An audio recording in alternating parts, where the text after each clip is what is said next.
महर्षि, शरणागत साधक या उपासक को किन गलतियों को जीवन पर्यंत भूल के भी नहीं करना चाहिए? सबसे पहली बात, अगर गृहस्थ है तो अपनी पत्नी के सिवा किसी और माता बहन की तरफ गंदी दृष्टि न करे, गलत भावना न करे। और विरक्त है तो संपूर्ण जगत की स्त्रियों से मात्र भाव रखे, कभी भोग्या भाव न रखे। यदि भोग्या भाव रखेगा तो वो भ्रष्ट हो जाएगा और वो भगवान का भक्त नहीं कहा जाएगा, वो भगवान का शरणागत नहीं माना जाएगा। दूसरी बात, रसेंद्री के द्वारा हम वही पदार्थ पाएंगे जो शास्त्र आज्ञा करता है। मनमानी पदार्थ हम नहीं पा सकते। जैसे भोजन सात्विक होना चाहिए।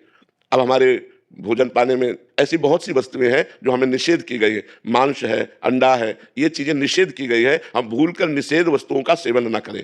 पेय पदार्थों में शुद्ध पानी भगवान को अर्पित करके पिए, और कहीं कोई शराब आदि पी तो बिल्कुल नहीं, कदापि नहीं, वो शरणागत भक्त नहीं माना जाता।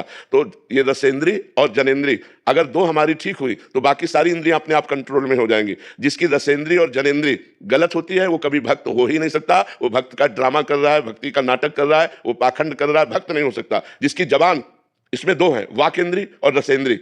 यहां दो इंद्रियां हैं, एक कर्मेंद्री है, एक ज्ञानेंद्री। ज्ञानेंद्री रसेंद्री जो रस का स्वाद लेती है, और कर्मेंद्री जो बोलती है। तो हमारी भाषा बहुत ठीक होनी चाहिए। भक्ति की भाषा सत्य, मृदु और हितकर होनी चाहिए। कठोर, किसी की निंदा या गाली गलौज ऐसे शब्द नहीं होने चाहिए। और रसेंद्री में भगवद अर्पित किया हुआ सात्विक भोजन पाना चाहिए। श्रवणेंद्री से किसी की निंदा नहीं सुननी चाहिए, भगवान की चर्चा सुननी चाहिए, अच्छी बातें सुननी चाहिए। नेत्रेंद्री से हम सबको भगवत स्वरूप देखें, मोबाइल आदि से गंदी बातें न देखें, गंदे सीरियल न देखें जिससे हमारा मनोविकार बढ़ करके हमको भ्रष्ट कर दे। ऐसा हम कोई आचरण न करें।